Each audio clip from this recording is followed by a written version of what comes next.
A single dessert taken from a family recipe and pushed further than most people would ever dare.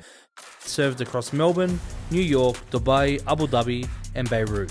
Featured in collaborations with Qantas, Formula One, Lamborghini, Microsoft and Etihad Airways.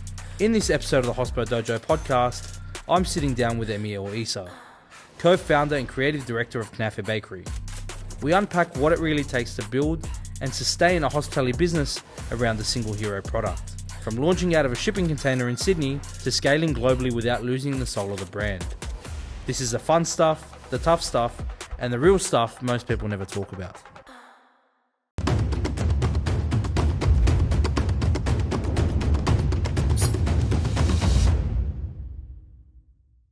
That's right, ladies and gentlemen. We are broadcasting live here from Darlington.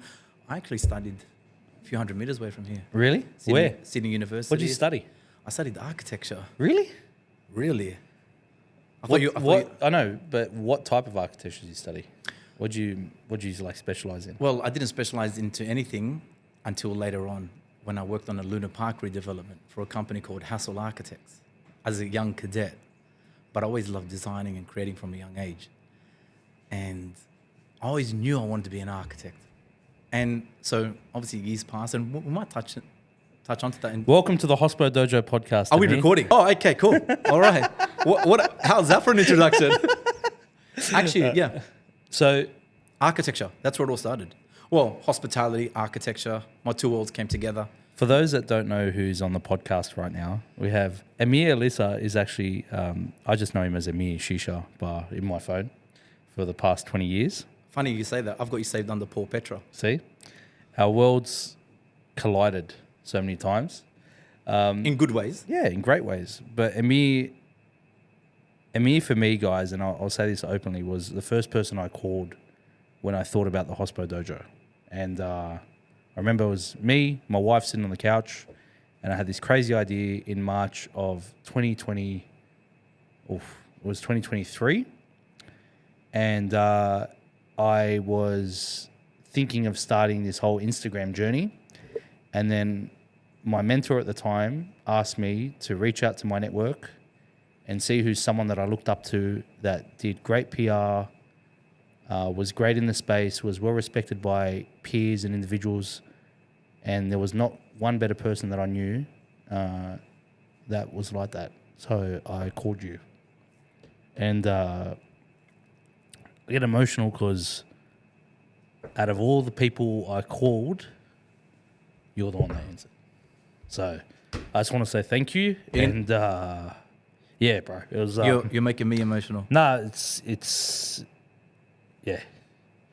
Thank you for sharing that. Yeah, no, it's and I don't take that lightly either. It was yeah, like I was at a point in my life where I didn't know what I wanted to do, where I wanted to go. It was like a bit of an imposter syndrome at the time. And I'll never forget, you just said to me, if you do something with your heart and you believe in God, everything will happen. So I just want to say... I love you, bro. I'm so proud of you. I don't know if I deserve that honor, and I just want to say thank you for being so vulnerable on this show. I've never, like... Because people got to understand how tough it is to be in a position where we're doing it tough. And sometimes we carry that alone. 1000%, bro. And I feel honored that you picked up that phone and called me that day. I'll never forget. It was crazy. It was fucking crazy. I was like, I didn't know where to go. I didn't know what to do. Had this weird idea and of this platform. And, you know, I wanted to reach out and I had no one like around me that would be able to, you know, support. And then I just said, you know what? You answered. I'll never forget it. And I know that most of our dealings over the time has always been commercial and stuff. But your words then, bro, like... For us, it was never commercial. Yeah, I know. But like realistically, like in wholeheartedly, you gave me that day, you gave me confidence to start. So, wow. Yeah. I didn't even know the impact that I had. Yeah. That's the person you are, bro. So just... Thank you. You know, Fuck. we all live our lives, and sometimes we don't know the impact that we have on other people's life. And I'm sure 100%. you've had that impact on a lot of people that Oh, maybe 1000%. without even knowing sometimes. 1000%. That's exactly right. Like, so, like for me, it's been a journey where I'm like, oh, like, I can't wait to, have you on here, because subconsciously it's like a milestone of achievement going, fuck, like I've seen my other mentors who I've worked with in the space, they look up to other people that have helped them along the journey, and then when they get to speak to that person that gave them that, first, just that little push that you need. Yeah. So yeah, you gave me that push, bro. Man, And I honestly, going into today, I didn't know what we're going to talk about, Yeah. and we said we're just going to talk from the heart. 100%. And I didn't know something like this was going to come up, and I'm truly grateful for your honesty. Yeah. Oh my God. Yeah, bro. So like, Thank you. Just so you know, when I started, I had 600 people on my platform, which was like a family and friend page, and then I started posting random shit. Till today, Ameer still didn't follow me on Instagram, only till the car that he got in, and he didn't even know what the hell I've been doing over the past 2.5 years. And we reached over 130,000 followers organically on Instagram. But we've spoken a lot on the phone. Oh, we always speak, and I've showed you and I've sent you photos, and you've been so supportive. But Ameer really didn't see the extent of where I've gone with it, and that's not because he didn't want to follow along. It's just Ameer's Ameer in my world, And for me, just the fact that I know that I could always call you was nice, and I just wanted to say thank you. And with your help on that day, I've built a team of 10 people globally. We consult restaurants and hospitality venues around the world, help build their dreams. And yeah, so again, I just want to say thank you. I really want to say thank you. And today is the opportunity for me to say thank you. Wow, I wasn't prepared for this. And this is like literally 3 years, almost 3 years. Thank you obviously doesn't cover it, but I want to take this opportunity to say how proud my family and I are of you and what you've achieved. I've seen your journey starting from the family business and then evolving and starting to fly with your own wings with the Hospo Dojo, and now seeing what you're doing with your personal brand. But I think from a young age, you understood the industry from a level that I think not a lot of people understand in the hospitality game. And it was never about just designing fit outs and restaurants.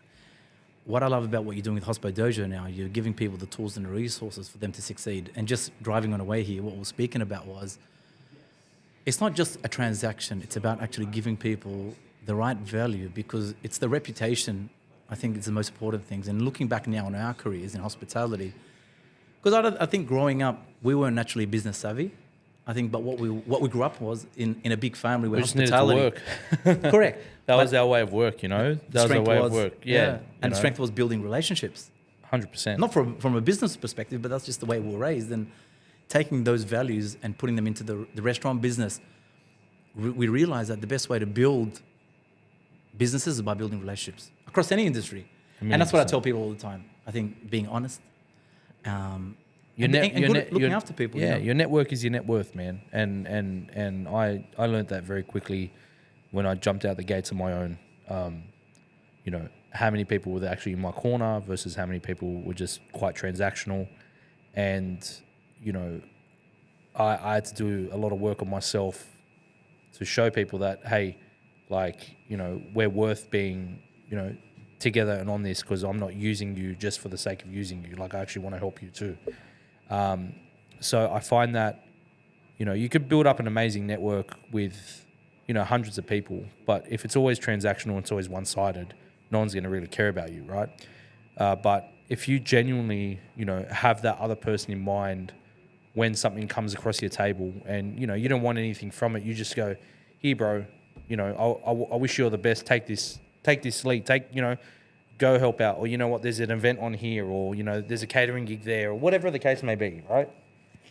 If you continuously think instead of just take, where you actually give, I believe in my world that God will give you 10 times more, Amen. So yeah, I'm, and I've seen you, how much you give. You're a generous person.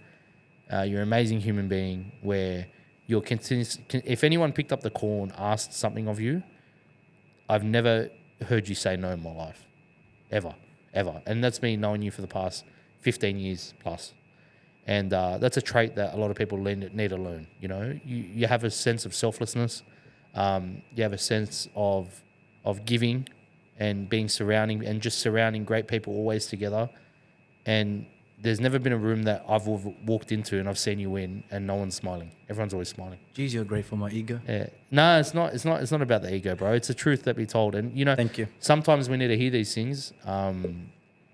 And yeah, I've always looked up to you, Amy. Honestly, I've always looked up to you, and I believe that there should be more people like you in the world because you help people. You God know? bless And you. that's I don't know if I beautiful. deserve all of that credit, but You do, bro. You do. I really appreciate your kind words. You do. It means more than you realize. I will say one thing though in all of that is that I can't be something that I'm not. And I think being honest to yourself is the most important thing in life. I think that's where authenticity is found. That's where happiness is found. And, you know, growing up, you know, you're still trying to discover, you know, what we are, who we are, why we do what we do. And a lot of people say, find your why. And I think that's the hardest thing for a lot of people. From a young age, I think we just fell into what we did. Because hospitality for us, I'll be honest, it's not something we do now. It's who we are. And I can only say this now, looking back on our journey, and people go, what's been the secret to the hospitality business or to the restaurant business? And I look at our family upbringing, and my mum's one of 11 kids, and my dad's one of 7 kids. So family get-togethers were large. Food, laughter, love was always present. And then from a young age, we fell into like a cafe where we started washing dishes, and then we had an opportunity to work as a server. So they called waiters servers back then, and we go, hey, this is great. We get to wear nice clothes. We don't have wet fingers and, you know, feet that felt like wet sponges from the kitchen. And we enjoyed people. And we thought, wow, this is great. We get to enjoy, we get paid to look after people. So where was your first step into hospitality? At the age of 13, Joey and I, because we didn't come from a well-off family. So from a young age, we started working, washing dishes in a local coffee shop. And Joey and I washed dishes for a couple of years. And then we had an opportunity, like I said, to work at the front, serving people. We had to wear nice clothes. Yeah. And Where was this? in Castle Hill. So born and raised in Castle Hill. It was a cafe called Cafe Trope. Okay. And was it near the town centre or? yeah, it was in Castle Towers. Okay. Yeah. Castle Towers still there, but it looks a little bit different now. Yeah. Now there's a train station there. And when we had an opportunity to work at the front house, we realized that, hey, being around people was very natural. Because at home, mum and dad were always entertaining. You had people over. We always had people over. Every weekend we were at Tete and Sidor's place, grandparents' house. So always around people. We were always cooking and cleaning and eating. And so we took those family values and we put them into that. And that quickly progressed. It was a side thing. We were still at school, Joey and I. After school, we started running little cafes and restaurants. We took cleaning contracts as well.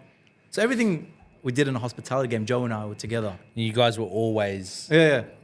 And what's the age difference between you and Joey? A year and 3 months. So you're like Irish twins. Yeah, we're like twins with 1 year difference. Yeah, that's it. Joey stayed in the oven for an extra year. And then so Buy one, get one free. Yeah. So wherever Joey went, you went vice versa. Yeah. So it came as a package. Yeah. And that was a powerful tool because Joey and I were very similar, but also very different. And you knew strengths and weaknesses between each other, so you complement each other. And that became very valuable in our late years in the business. But growing up, we didn't realize that hospitality was a career for us. It was just a means to just buy our own thing. Get by. Yeah. We graduated from school. I always wanted to be an architect. So I went and studied architecture. And Joey did real estate auctioneering because Joey loves the microphone. Joey should be on the show, not me. You need to get Joey on the show. He's got a great voice. We continuously missed each other we've seen each other heaps, but we could never line it up. Next time he's 100%. in town. And so Joey did real estate. I did architecture. I never knew. I thought Joey became a chef. I had no idea that. He loves cooking. Joey's still great in the kitchen. Yeah. I just remember him from Barber Scotty that he was in the kitchen. He was. Yeah. Not trained, but he just I thought he was actually the chef. I genuinely thought he went and studied hospitality. Just learned because we had to. If a chef doesn't rock up, someone's got to do it. Crazy. So he studied auctioneering. Yeah. And you were in. Joey wanted to be an auctioneer or a race caller because Bobby's a jockey. He races horses, right? So he wanted to be something with a mic. So we started during the day for many years and ran restaurants at night for other people. And then I got to a point where one of Muna's friends, our sister, had this cafe, a rundown cafe in the old biscuit factory, the old donuts factory in North Strathfield. And they wanted out. So Muna goes, let's go have a look at it. We went down and it was a ghost town back then. North Strathfield, there was nothing down there. Just the Arnott's headquarters. And the ironic part about all of this, Mum and Dad worked in the Arnott's factory when they first came to Australia. Right. And so it's kind of like a bit of a full circle moment for you guys there. Moment. We looked at it and go, there's not much happening in the area. Joey was running our cousin's cafe at the time, up at Tuggerah. He came down and had a look at it, goes, nah, it's too quiet for me. Yeah. He's used to the action. Anyway, so we sat down with the management. They told us about their plans in the area, and we go, all right, this could be something. We could build something for ourselves rather than... Yeah. We've been doing it for other people for many years. And we thought... And what year was this? 20, like... We're celebrating our 20th anniversary of Barber So Scotty. in 2006. Yeah. So I'm 42. We took over Barber Scotty when I was 21. Yeah. So Yeah, so 21 years, sorry. We're celebrating 21 years. 21 years. Yeah. So 21 years. Barber. Oh, no. So that would be 20... Yeah. You can do the math. Yeah. 21 years. 2007. So it's been a journey. I was just starting high school then. Incredible. Wow. Okay. And so we took over Barber Scotty. Mum worked in the kitchen by herself, and Joey and I were on a coffee machine. And we just started from there. Every customer mattered, I remember, because there was no customers. So we could count them on one hand, how many customers there were. We knew everyone by name, but we made sure everyone that came in, I remember the feeling like they mattered so much to us. When you have nothing, every moment matters. So we made sure everyone that came fell in love with us. Yeah. We ran it like a restaurant. Yeah. But we did some crazy things. Joe and I would be up on the bar pouring coffees, and not because from a business perspective, but Joey and I, like, we're crazy, right? Like when it comes to hospitality, and we're always entertaining people at home, right? And so we took those values, as I mentioned earlier, and we put them into the business, and slowly, we built the business. And now Barber Scotty is a production of, we've got like 20 staff. Wow. There, and we never thought it would become like this, but it became a stepping stone for lots of rather exciting things, which we'll tap into later. So Barber Scotty, and then you guys got the taste of running your own business then. Yeah. Fast forward 21 years now, you've had multiple concepts. You've done partnerships with some of the biggest brands in the world, not just Australia. From the F1, Harvey Norman, like Lamborghini, Qantas, like, how did you know, one thing for me that always sort of I fathomed and was like, this is amazing, is how you understood marketing, communications, and public relation. The truth is we didn't understand any of that. We didn't even understand business. But when you're thrown in the deep end, you're learning as you go. I think the turning point was when we really understood what our strengths were, even as a family. Because I come from a family where we're all alphas, the men and the women, from my sister to my mum to my brothers, my nephews and nieces. Like, we're all strong characters, right? But once you understand that, hey, there's a diversity in talent, and we work to those strengths, everything changed. The turning point for me was when my world of architecture and hospitality came together with this little side project called Knafeh. I'll never forget, you asked me for mixing the whisks to use them as lights. Yeah. I had to find you whisks. And I remember you gave me this crazy idea. You said, we need an oven that's quicker than a combi oven for your Knafeh. And I'll never forget, we were in a test kitchen in Newington, in Sydney. Comcater, wasn't it? Comcater. Yeah. And with the Lincoln ovens. And I'll never forget that in the oven itself, when we had to transfer from the combi to the conveyor oven, we had to try replicate what would happen with the steam, and then you came up with this crazy idea of just spraying The love juice on the knafe. Yeah. So- that was my mum's idea with the love juice, by the way. right. Because the crumbs, when we were putting through the oven, was coming off. Yep. And that came at a later stage. There's a lot of learning.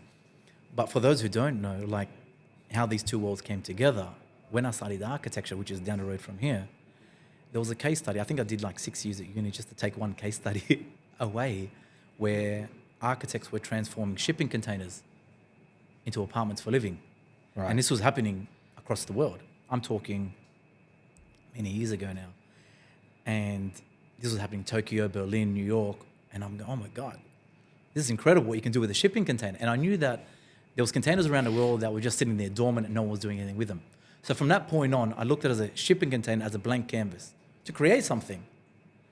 Years went on, and obviously we fell into the hospitality business, restaurants and cafes. And it wasn't until Shisha Bar came along in Croydon Park where we started experimenting with a lot of recipes that we grew up on. Because the restaurant was a fusion of like modern Middle Eastern with kind of that New York funky influence. And I started playing around with some of my mum's dishes, the shish barak, which is the lamb and pine nut dumplings, which I still got to do something with one day.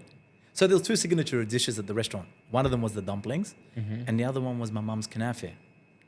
And the knafeh that we grew up on was not the traditional version. My mum did this kind of lighter, creamier version in Arabic. We call it the knafeh kazabeh. Yeah. Like the fake knafe. It's more like a creme brulee. Yeah. For those who don't know the texture. It's light, thin, crispy on top. It's got this oozing, creamy, cheesy center. But I created the whole experience around it. We served it with a Moroccan tea. It was beautiful. Simple, but beautiful. And it went from there. The knafeh started getting a lot of attention. And then it got to a point where we couldn't keep up. And that with was the like demand. 2012, Yeah. 2013, 11, Shisha. 2011, 2011, 12, yeah. Yeah. That was before Instagram. Yeah. Just like Instagram was just starting at Yeah, that's right. I was still getting used to Facebook. Yeah, 2012, 2013. I'm a late adopter. Yeah. On social media. And then it got to a point where we couldn't keep up with the knafeh at the restaurant. We started doing a lot of takeaway, and I would give people like these ceramic plates that we had. And I go, if you can just bring the plate back whenever you can. How many plates went missing, you reckon? Most of them. Yeah, That's why I never go, came we back. have to do something. Yeah. And I got to a point where I remember, I go, got to do something to alleviate the pressure off the restaurant. We got something special here. I don't know what it is, but we got to do something. And I think that's when my two worlds collided. And I go, oh my God, that's what it's been all these years. Knafeh and shipping containers. Yep. And I go, okay, this is crazy, but I knew that's what it was. And it went from there. So then from that, you started the Knafeh brand. Yes. And A one product concept. Because up until that point, I think we put all of our experiences into this really simple business model. Where I knew that the more options you give people, the harder it is. so I just want to go into that a little bit more. You built a successful business, a global brand, off one product with no variation. Correct. I didn't know it was a global brand at that time. I didn't think it's going to reach this But it has. Off one product. with God's grace. With God's grace. Amen. But just, I want, this is something that we've got to hone in on. When we talk about menu engineering and, how many items we should have in the menu and how many supplementary items, you went against all odds and went out the door with one product with no variation. In stats and numbers, that is like absolutely crazy. It's like a unicorn, It is crazy. right? Like you even look at some of the best patisseries, they've got variations of croissants. They've got different fillings. You literally have one product, no variation. No variation. Okay, you might do a little bit of a suave or something on it, but I've never seen you alter that product. No, I didn't think we ever needed to. Right. But I will say something, though. To pull off a simple concept, I feel like we put all of our experiences. Joey and I and our family had been in the hospitality game. Yeah, no doubt. But what led you to say we're going out with one product? Like, what was it? What made you that, from your learnings in the venues? Yep. Why did you stick your guts and you know, hold strong to the one product Yeah. idea? Really good question. I will start with the fact that I had a product that there was a strong demand for. So I believed in the product. All I needed to do was get people to try it for the first time. Now, for many years, we never really looked at the hospitality game that we're giving people a product.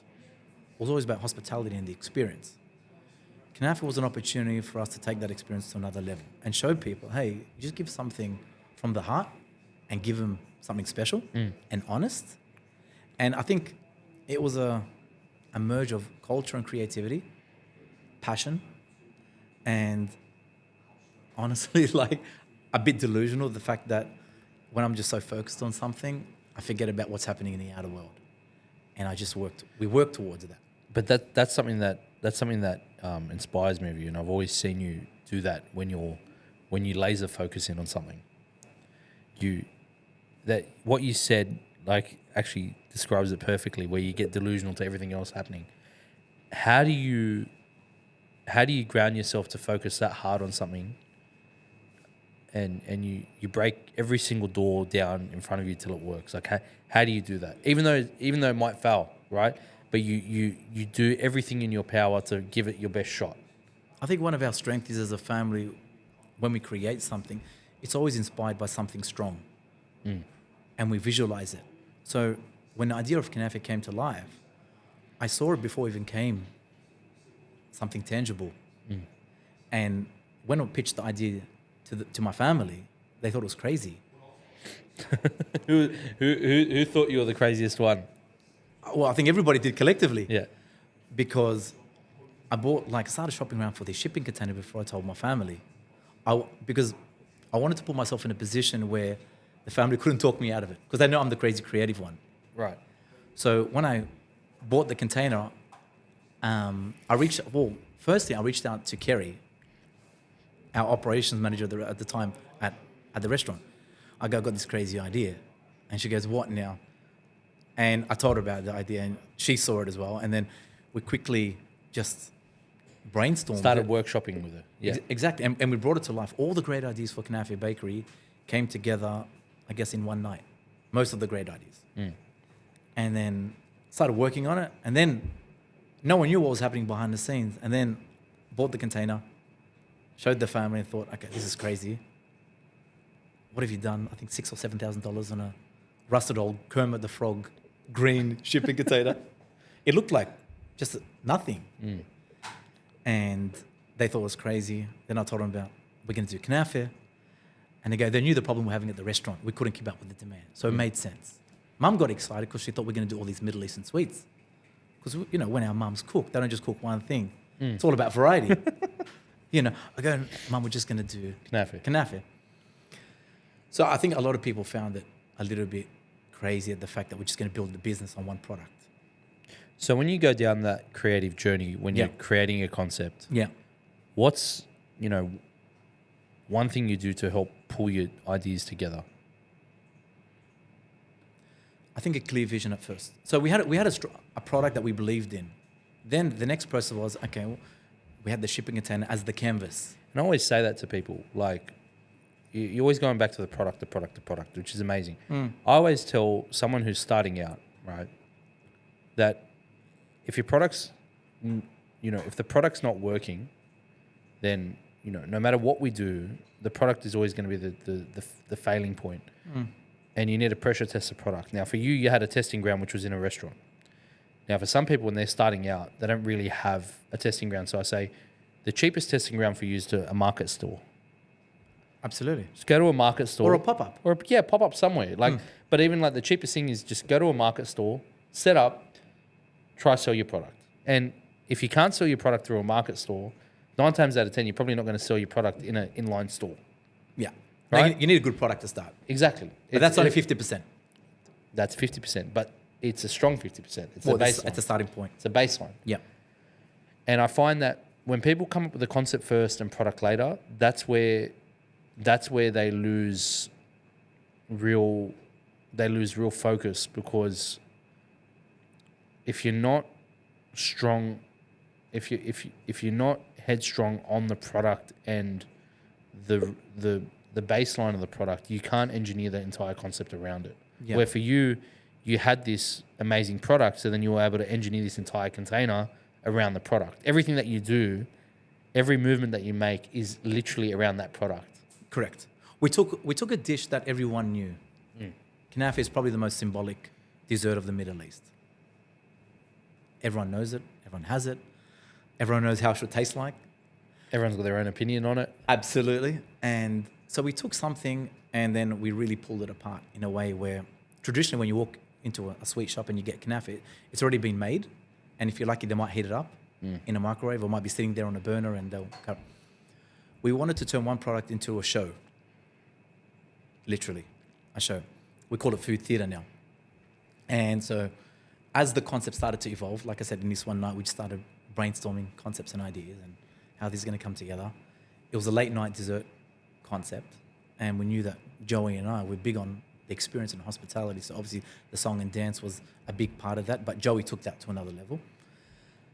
Joey's the experienced guy, by the way. Like what Joey can do with people is just absolutely phenomenal.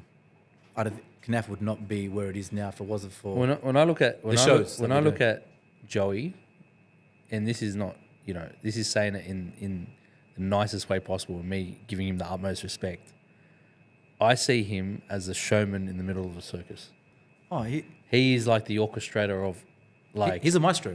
He's a maestro. He'll hold the staff and he'll lead everyone with his magic wand. Yeah, You know that he sets a high standard. Yeah, For the way people should and be he just felt. brings a different level of energy. Like Absolutely. you're around this guy, and his energy is like, he's there. Even when he's down, bro, he's like, He gives from somewhere deep that it's unmatched. You know, and he sets a really high standard for hospitality. And so it's been a blessing to learn and to be inspired by Joey.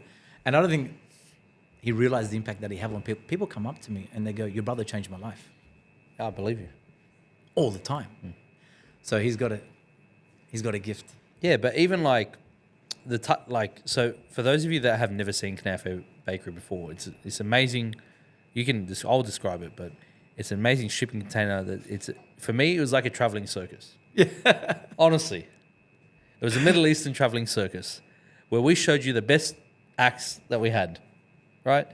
And the activations that you would do to some dormant areas, to restaurant openings, to PR launches, the fact that you could bring culture, theatre, and food all together in one place was enlightening, you know? Like when I was younger and a date night would be, we're going to the Knafeh food truck, the shipping container, sorry. People wouldn't even know how to describe it, but they'd just meet me at Knafeh. Yeah, meet me at Knafeh and we'd go, you know, when you'd pop up in the most weirdest spots, right? So like before even mobile food vending in New South Wales was a thing, you were finding loopholes to pop up places. I'll never forget. It was crazy at the beginning because a lot of councils wouldn't know how to deal with us because it's not a food truck because it doesn't have wheels, and it's not a fixed business because every week we're in a different location. So at the beginning, I would drop in a location, very hidden, mind you. So I think that was part of the mystery. Right. So councils couldn't find us at the beginning. You'd say like, this is a suburb I'm hitting, but you don't know where. Correct. And then we'd release the location on a Wednesday and then pop up from Thursday to Sunday in that location. Monday would be gone. So if council, and I don't recommend doing this, but at the beginning, because we didn't know, there was no rule permits for us. So we would do something, and if council did find out, they'd find out on a Monday, go, "Hey, you got to move the container." You're already gone. We're already gone. So if we're sweet by the Friday afternoon, we're good. Yeah. If we don't hear from anyone. But then obviously later on, we became part of, you know, writing new legislation for the food truck programs and schemes, and we consulted with some councils as well. Yeah, and then you started collaborating with councils. Like you do all the amazing night markets out west. Yeah, so yeah, absolutely. And that's been an incredible journey. Like I think the social impact as well that we've been able to have. Yeah, but to go from like running away from them and doing it in discreet to like now partnering Working with them, alongside them. you know? So as you evolved in this space and you used, you know, Knafeh as your voice, I'd say, how did you maintain, or, you know, how did you attract these partnerships with these global brands like Lamborghini, the F1? Like you're talking like heritage brands, you know, like institutional brands. And for you to grow a brand in such a short time span and to be able to collaborate on a global stage with them. You know, how did you go about that? What do you think was your big brand break? I think we broke a lot of rules with Knafeh about how an F&B concept or venue can be operated. And so we never looked at, like I said, we're never selling Knafeh. Well, we're selling an experience. But I think where the beauty was showcasing our culture in a way that hadn't been done before. And I think that was the most magical thing out of everything that we've done, is the fact that we'd be able to, like, when people go, who are you guys? We go, we're Palestinian. They go, you're kidding. I go, no, we're Palestinian. And so the social impact that we've been able to have, and the stereotypes that we've broken. So I've got to say, before Knafeh, a lot of Arab men with beards in Sydney or Australia were had a negative connotation to it. And then when Knafeh came to life, and we took something so stereotypical and just flipped it. So when you're at Knafeh, you never ever thought about these guys as, I'm not going to say the T word, but like... With that, yeah. You know, we flipped it. And we showed Sydney, Australia, and God willing, the world, that, hey, Arab men with beards can be cool, they can be sexy, they can be entertaining, they can be cheeky and flirty. And, you know, Knafeh is such a flirtatious, cheeky... Brand. And fun. Yet you'd never think, all these guys have the Arab men with beards. You know? And so I think that stereotype, we broke it. And on the back of that, because Knafeh is not a subtle brand, it's in your face, and it caught a lot of attention. Authenticity, I think what attracted these big brands is that this was so different, they're so unique, they're not trying to be anything like anyone else, they're so them.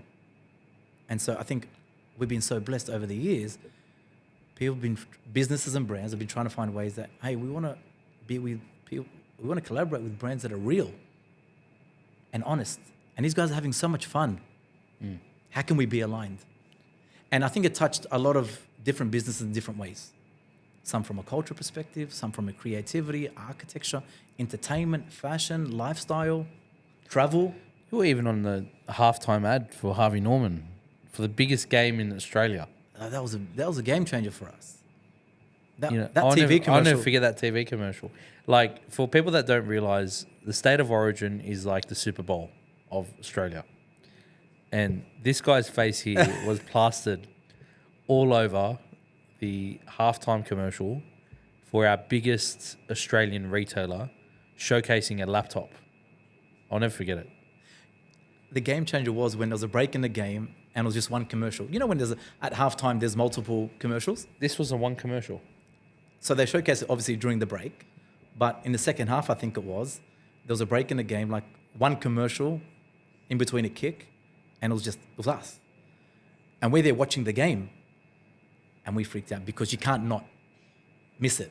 No, you can't. At halftime, people go to get drinks and food, and, you know. But it was that one moment. And I think that's when the whole of Australia knew Knafeh. Knew Knafeh.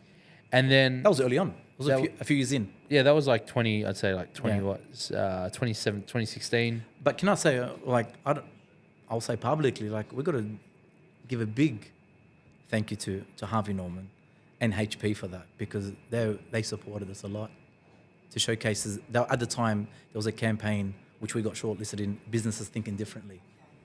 And we were so honoured to be a part of that. And that's amazing. And then from there, you showed that you could work with a national brand, I believe, and then that just started compounding, right? So, mind you, we played everything down. Of course. Like, there's no doubt about it. What do you think led you to that moment or that connection? Like, if there's someone out there who's listening and they've got something like a Knafeh to them, right? Yep. They've got something that's dominating in their community and they're really just wanting to take that next step. How do they knock on those doors? We never knocked on doors. And till now, we still don't knock on doors because we've just been inundated. Like, all the partnerships that we've done and all the work that we do around the world has always been inbound. So my best advice is not knocking on doors. What we've become really good at is teasing. And that's what I would recommend people, is focusing on what we have control over. So people knock on your door what can we bring? What value can we bring to the market? So how does someone get someone to knock on their door? Or how do they show that I'm receptive for a brand to come and knock on my door? First, you got to get excited about something. So whenever, I think I was saying to you earlier on the way here, when we create something now, and even with Knafeh, we created something that we all got excited as a family. We were so excited that everyone that we told about got excited about it. Like, oh my God, I can't wait for this to come to life. And then it did. And they told people. And so it became this flow-on effect. So I think you got to start with something that you get excited about, something that you're driven for and passionate, because it's not easy, right? So you got to get excited, because if you're excited, your team get excited. And you know what happens when your team's excited? Your customers are excited as well. So it starts from you. You got excited and it resonates with people. And people can tell when something's honest. Of course. You know, there's a lot of business people out there, but people can feel honesty and they're not silly. With Knafeh I think what people liked about it was so raw and spontaneous, where entertainment was such a natural thing. We hired beautiful guys that represented our family. Good values, good family guys, people that loved entertaining, charisma. I talk about this all the time. Charisma, charm, personality, the ability to walk into a room and light it up. None of them had worked in a restaurant business before, but they had character. And that's one thing we can't train. And how'd you go out, like how'd you pull that talent pool together? What was the secret sauce? Well, at the beginning, it was hard. It was just Joey and I, and then we had fill-ins. Yeah. Joey was on the register and I was on the mic. And everything in between was just, we had guys that would make the Knafeh. And people were just distracted with the theatre. And then slowly, one by one, as the brand grew, we started attracting the right talent. But you got to know what you're looking for. And it naturally evolved. Yeah, then you turned this thing into the Bearded Bakers. That's right. And you created a brand behind it. Yeah, because we realized it wasn't even about Knafeh anymore. We started doing a lot of work that had nothing to do with food. Right. Like it became about food, fashion, lifestyle. We did a lot of collaborations outside the food industry. So we couldn't use the word Knafeh and everything because they just didn't relate. Everyone started talking about the Bearded Bakers. So that naturally evolved, if that makes sense. So we started with one thing, with Knafeh, and we didn't dream it was going to be like this. And so we grew with the brand. And we're still growing. Like I'm still learning. Like we're now 10 years on. And I think every year we've said, if it ended tomorrow, we had a good run. And I think we treat every day and every year like that. Then come back to, I remember COVID. In COVID, 2020, 2021, we had I'll never forget this phone call. It was about 2.5 hours. I was sitting at home. You were on the road dropping off Knafeh to people. And I had just called you just to check in and see how you were going with things. And I noticed that you were doing deliveries. And for some reason, on that phone, I think that's where you and I really, our friendship grew in COVID more than anything. Because, during COVID and the pandemic in Australia, what people don't realise is we were quite isolated. And I feel sorry for the people in Melbourne because they had copped it the worst. But our outlet was our businesses. Like this was our way that we could mobilise. And it was the first time ever that you had offered Knafeh at home. Yeah.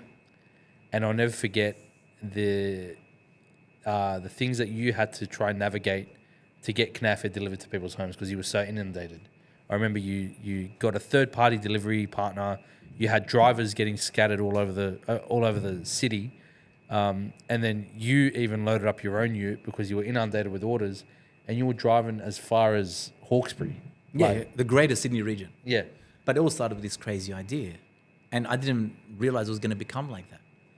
One afternoon, I called Kerry and I go, listen, things were getting really tough in Sydney with the restrictions. At the time when COVID hit, we launched the drive-through model. Because over the years, when it's bad weather at Knafeh, we don't just shut.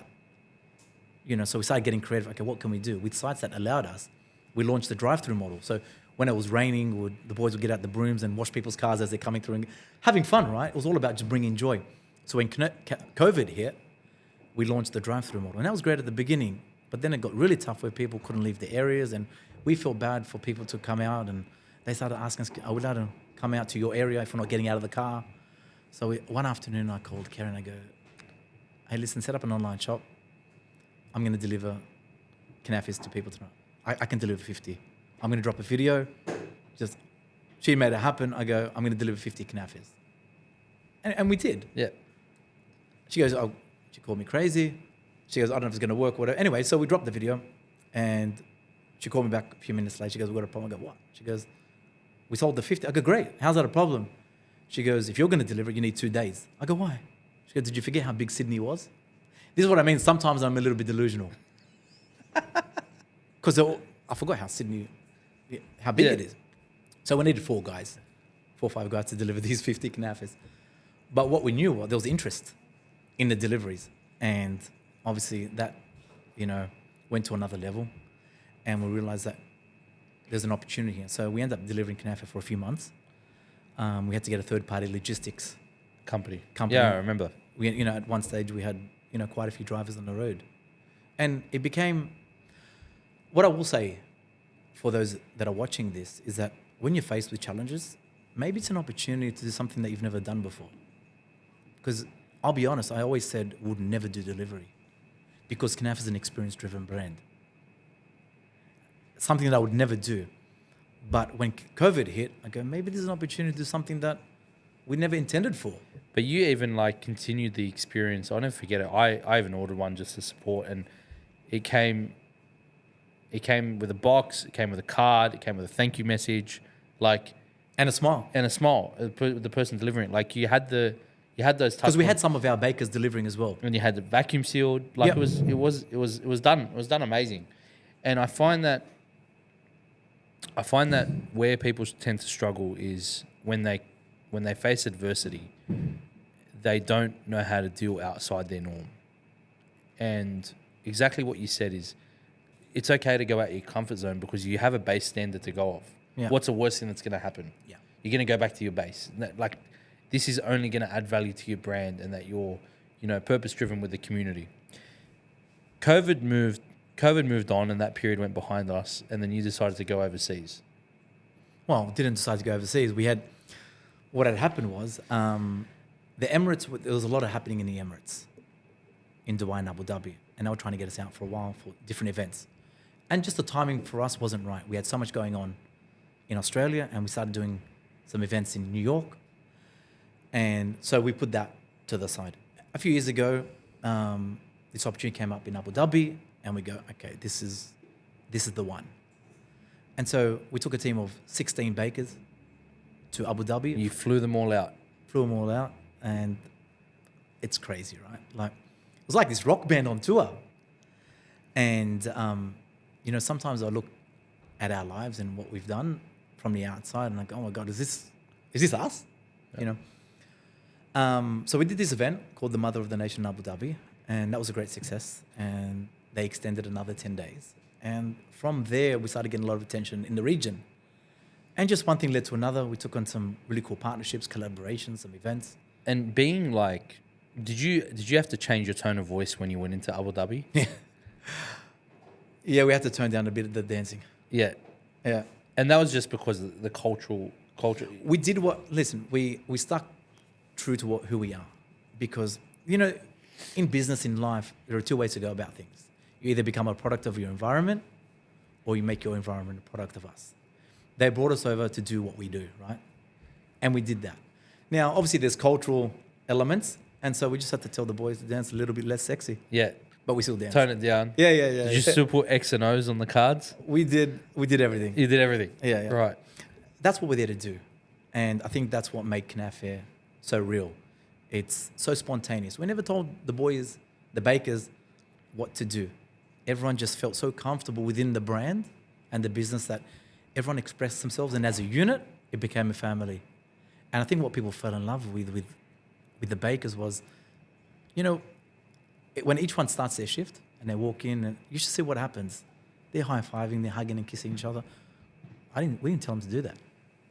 But when you have a group of people that are aligned on values And just want to bring energy, it brings it up. they're doing it for themselves. And the beauty that comes out of that is magical. So you're currently in the Middle East now. You launched a new concept in Lebanon. Yep. Called Bar Baker. Yeah, it wasn't meant to be Bar Baker. The name. We've been in the Emirates for a couple of years now, and we're spending a lot of time in Lebanon. My sister being probably the greatest advocate of Lebanon. I think, tourism Lebanon pay her to to advocate for him. Oh, absolutely. I have no doubt. No, Mona has a great affiliation with Lebanon, and obviously we all grew up with Lebanese friends, and but yeah, I think Muna was really the one that Drove that. because for many years we would spend our summers in Lebanon. Now that we're based in the Middle East, semi-based, we're spending a lot of time in Lebanon. We have a home there. Muna calls me up one day, and a friend of ours wanted to do something in Lebanon, and it started with that, and then Muna goes, "What if we do something?" And this conversation started about doing this little side thing in Lebanon. Obviously, Lebanon doesn't have the stability because it's gone through so much, but the people there are amazing.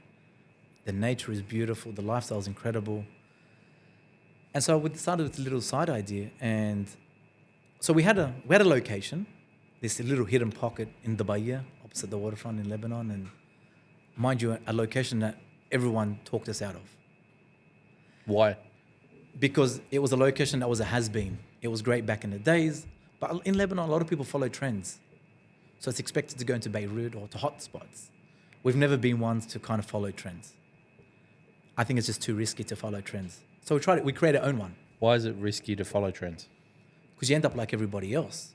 So we thought if you're going to take a risk, you might as well take a risk and do something that you want to do, not what other people want.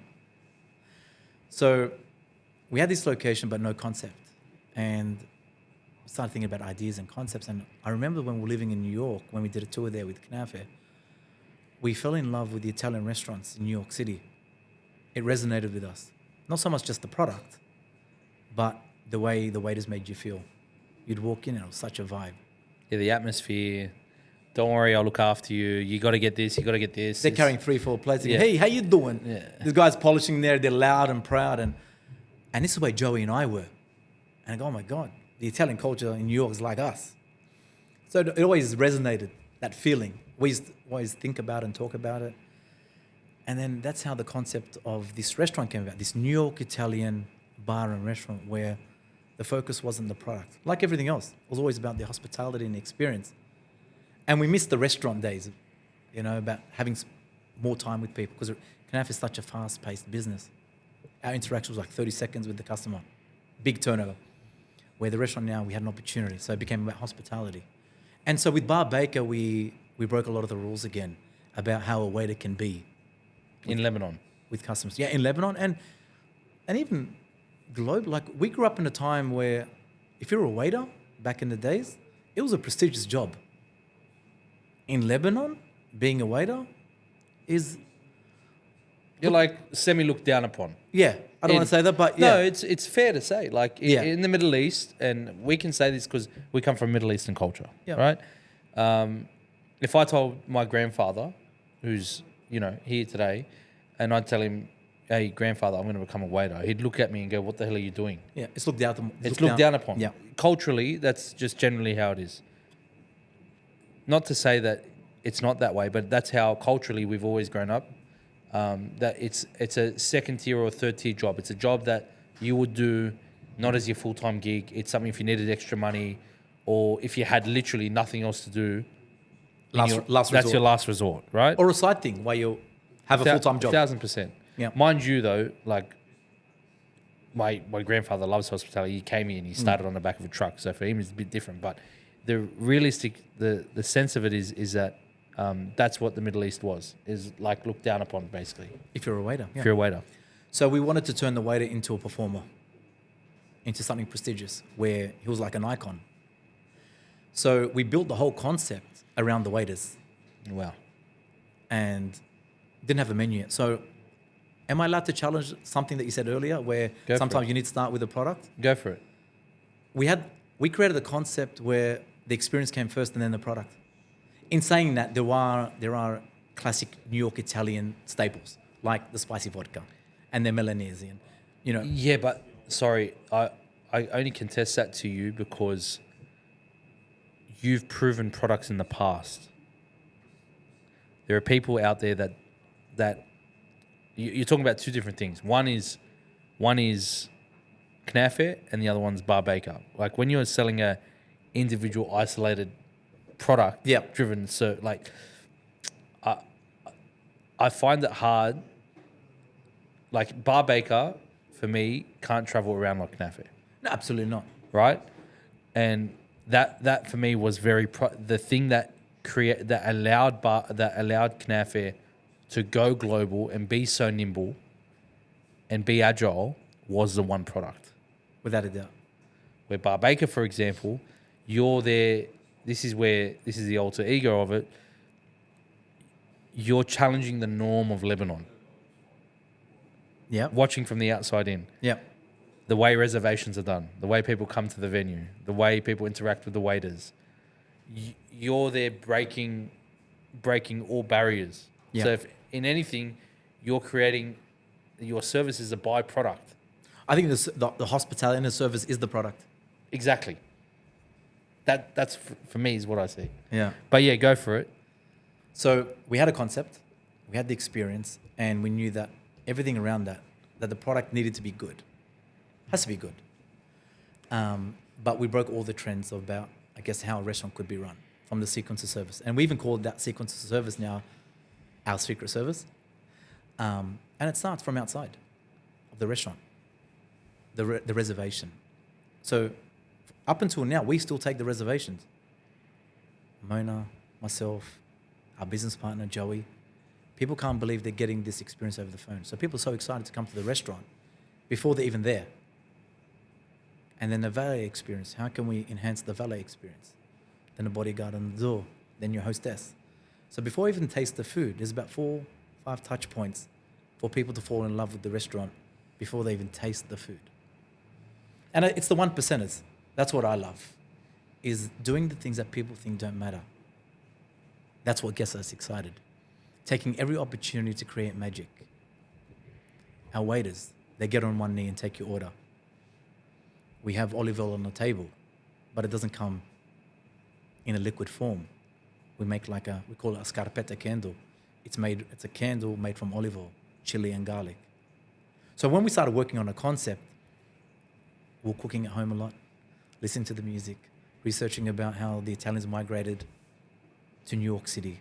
We literally lived and breathed this era. And so we wanted to really create this immersive experience where it wasn't just about food, music. It was about this complete, it's like a movie scene. And a big inspiration was Mario Carbone from Major Food Group. Inspired me a lot about how he creates a movie scene in all of his venues. And there was a scene from The Goodfellas when he parks his car at the valet and then walks through the back door. And so I took these touch points and designed it around it. Because we had this New York Italian concept. And how can we have some fun with this? From the food, the hospitality, the experience, the music, even from a design perspective, like we have a dining experience that you need to walk through the kitchen to get to. We have a balcony. And the only way to get in there is through walking through the kitchen. A lot of people still find that crazy. Some people find it exclusive. The women are worried about their hair smelling like garlic. And I've heard through the grapevine that some people have been pissed off and upset that they can't get a booking. I can't even get a table for my friends now. Like, it took a good 6 months for the restaurant to really find its feet because it's a new brand for us. And I found that you gave opportunity to those to get a table that would normally not get a table, and the guys that would always demand a table, you knocked them back for a bit. Who you been speaking to? Oh man, I know. I can read it. I can read the room, and that I think that's what you created a hype. You created a hype within a hype that people kept on chasing you guys. The people that supported us from the very beginning were the ones that we least expected. And the ones you expected, it was like, hey, like, it's so funny, like, especially in Lebanon, a lot of the people that we thought that knew us would come support from the beginning, waited validation from the fashionistas, if we can call them that, the influencers and so forth. And it was a big surprise, like it was a big shock to us. And then when the restaurant took off, all the people that we thought would come at the beginning started coming, but they needed validation from the public. Others. The public. So yeah, it's been a lot of learning actually. And what's one key takeaway you learnt from starting a business in Lebanon? Okay, so it's one of our. We've done it with Knafeh. We've done events around the world, but launching a fixed business, it's our first international. Understanding the culture and the mentality is one thing. But I think it's so important that, I said it earlier, like you can either become a product of your environment or you can make your environment a product of you. So it's really important that you bring your value to the table. Because if we really chased what people wanted in Lebanon, would be like everybody else. We focus on our strength, and I remember having a chat to Mum. She goes, just kill them with love. We focus on our strength, which is the hospitality. When we're working on a concept, a lot of people go like, people are not going to understand this here. Your way to getting on one knee or sitting next to the guests, they're not going to accept. But we stuck to it. And this became the talking point. Or when the restaurant turns into like a club, they go, people normally go out to clubs after dinner. So we brought everything into one place. So now people will come for a dinner and a show. Yeah. So now, previously people would go to a restaurant in Lebanon and then they'd go out to a club. Bar Baker became the place where you can do everything in one place. And you can have a great dinner and it turns into a club where you got a DJ that turns into like a full show where the waiters, and it's not even about the DJ anymore or the entertainment, where a lot of venues in Lebanon are so focused on the singers and the bands, and I don't think even, we got a great DJ Danya, she's amazing, she performs every night, but we didn't build it around the entertainment of a musician or a DJ. We built it around the concept, which was the full experience and all these elements coming together. That's amazing. And what do you see, your next 10 years look like? 10 years ago, I would have never foreseen where we are now. We take on projects that we get excited about, and then there's really beautiful doors that open up after that. So it's really hard to, especially in the F&B game, because there's opportunities arising every day. So where that takes us, we don't know. We never thought we'd be doing business in Beirut, for example. A few years ago, we never thought we'd be in the UAE. So where and where we're going to be doing business, I can't tell you, but I can tell you that we only take on really exciting projects. And yeah, there's a few other interesting ideas that we're working on. And when they come into fruition, great. But we're really happy where we're at. Obviously with the Australian operations, Paris, Muna's daughter, has really taken things to another level with Barbara Scotty and now Martha's. And she obviously embodies everything that the family started with and just taken to another level. Martha's feels like it's been around. Yeah, Martha's feels like an institution. Yeah. Already. After a few months. Yep. And you find that, she's really understood the community and what they want, and she's listened. She's even listened. She takes on constructive criticism really well. And, I'm so proud of her, just seeing how she's been able to develop what she's done together. She inspires us. Yeah, 100%. And she raises everyone else around her. That's beautiful. Now, Ameer, for you, I know that you're not a frequent visitor of Sydney anymore, because you're Mr. International at the moment. What's one trend that you've seen overseas that you think needs to stop? The trends that are overseas that I need to stop? Yep. Or the trends that are here? Or let's say both. Are we just talking about hospitality? Yeah, I think let's focus on hospitality at the moment. I think people following trends. So someone creates a really great product or a great concept, and I think there's a lot of people that just copy and pasting. What I'd love to see change is people just creating something authentic in their own right. I'd love to see people creating something that they want to do because they got something to bring to the industry. And I think that's when the industry will start to flourish even further. We went through a period where, and you see a lot of trends, and I'm not going to talk about different products here in Australia, but while I was overseas, I saw some products which just went crazy and everyone is doing it. Now, I don't want to say it, but there's been some innovators in that space. But we experienced it as well with Knafeh. When we launched Knafeh, a lot of Knafeh ended up on a lot of people's menus because they thought people were coming for this product. What I'd love to see is people kind of creating something that has value because they want to do it, not because it's just a business thing. Because, there's innovators and there's duplicators. And that will always be around. But I think lasting joy and happiness is creating something that you get excited about. 150%. Now, if you could go back to 2014, what's one piece of advice you'd give yourself?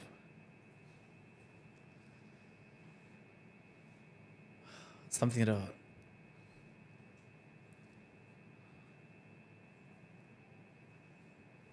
enjoy the ride, because it's a roller coaster. Slow down and enjoy the magic moments, because we've been so blessed to have the life that we've been given. I would say stop every now and then and be grateful for what God has given you. The only other person on the podcast that said that is Morgan McGlone. Morgan started Bell's Hot Chicken. And he said the exact same thing when I asked him that question. When I got him to look back that far. And he went and, he's done global brand partnerships as well, right? And it's that you go on this journey and you go there. And I guess that's why maybe today when I started the podcast, I was quite overwhelmed, because I didn't, like you sitting there today was like, oh shit, I got to look back for like that split moment, like where the hell did it start, And yeah, we don't do that enough, I think. You don't give thanks enough, you don't appreciate enough, and we don't stop enough, and things, go past our sight. So yeah, 1,000%. I totally 150% agree with that. So we're so conscious of just appreciating everything that. Yeah, we have to be. Yeah, And how would you do that, Ameer, though? How would you know when to stop and just take a break and go, like, this is great. Like, now I know that you've worked on yourself over the years and you've come such a long way. How do you take that moment to stop and go forward? When you realize that we're not taking anything with us. What are we doing all this for? Right? I think slowing down and appreciating, but not only that, I think looking around and look at the people that we're doing it for. Our family. That's the legacy, right? And now congratulations, you got a little one. Yeah, thank you. Yeah, Kings of Leon. Kings of Leon, 100%. Mr. Leon. But to answer your question, how do you do it? I think the way we live our lives is so fast-paced. And I think I was mentioning it to you earlier, or could be Jason Barlow earlier, Martha's. We're a product of our habits, right? The good ones and the bad ones. I'm so glad this came up, actually, because I did want to talk about it. Our habits shape us, whether we realize it or not, right? The good ones and the bad ones. And many years ago, I remember I looked and I actually researched habits of successful people. What are they doing, that I'm not? Because business is one thing, but what about the rest of our life? A successful business doesn't make you happy. So I started doing research on habits of successful people and it covers faith, which was a lot of the times, if not most of all the times, they all had faith. Waking up early. Having good relationships. And then I started looking at my life and I go, okay, where am I going wrong? Obviously, I was close to my faith, but I'll give you a very small example of how I started designing my life. I used to wake up many years ago, and the first thing that I would do was reach for my phone. That would be the first thing. Imagine this, right? You're waking up and grabbing your phone to look at social media. Now, we can fool others.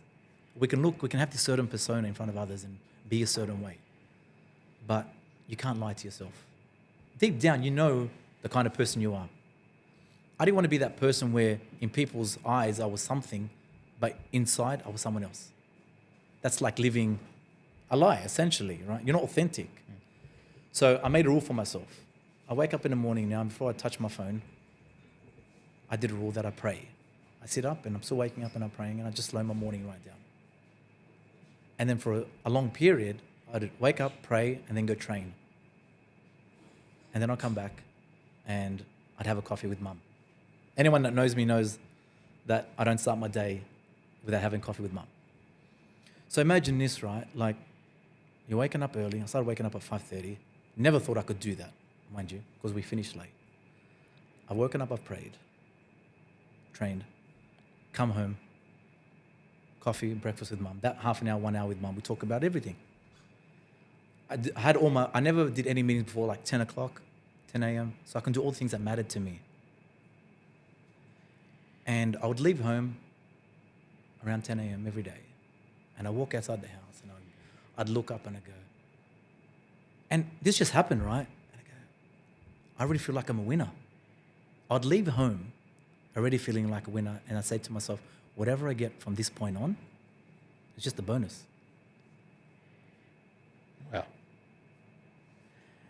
And then I start my day as a winner, not chasing, already feeling content.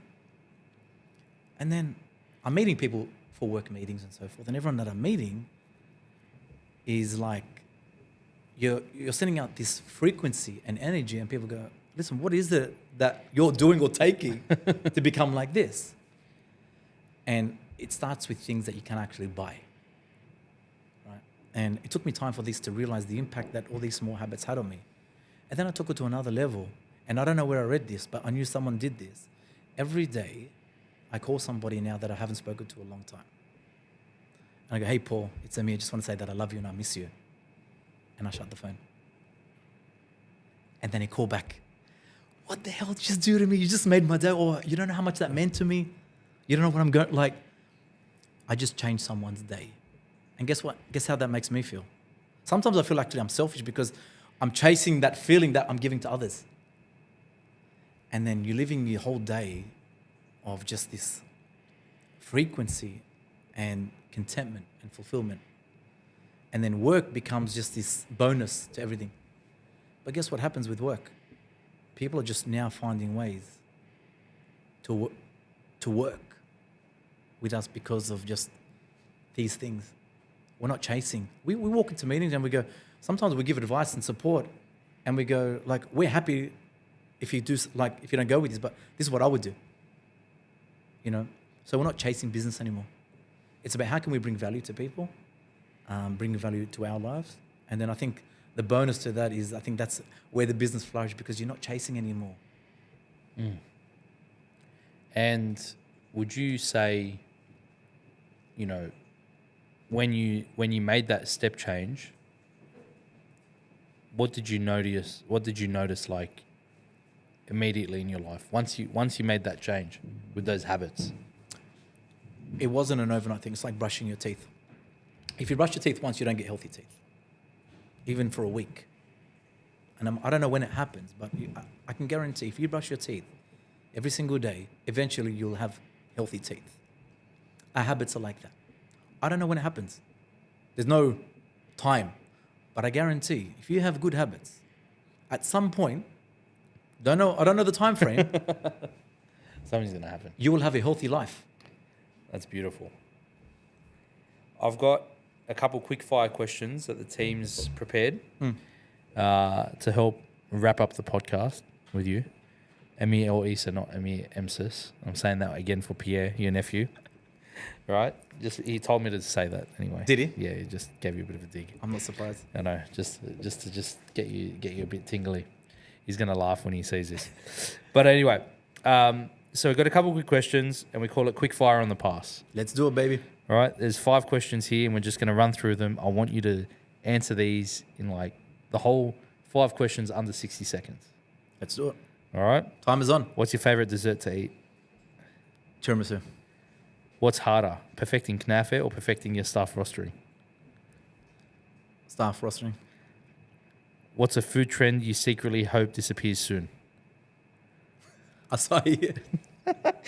How many Knafehs is too many Knafehs? 3. What's the weirdest customer request you've ever had? Bringing a baker's to an apartment for a hen's party. Ameer El-Issa, thank you so much for joining the podcast. I know that you've inspired so many so far. Now, if you look down the barrel of the camera and if there's one piece of advice you'd give to someone who's starting out, you know, who wants to enter the hospitality industry and wants to give it a go, what's one thing you'd leave them with today? Be honest with yourself. Find something that you love doing and just pursue it, because what can I say? The people that succeed in life are not the ones with the best ideas. They're the ones that follow through with it. Amen. Thank you so much, my man. It's been beautiful. God bless. God bless.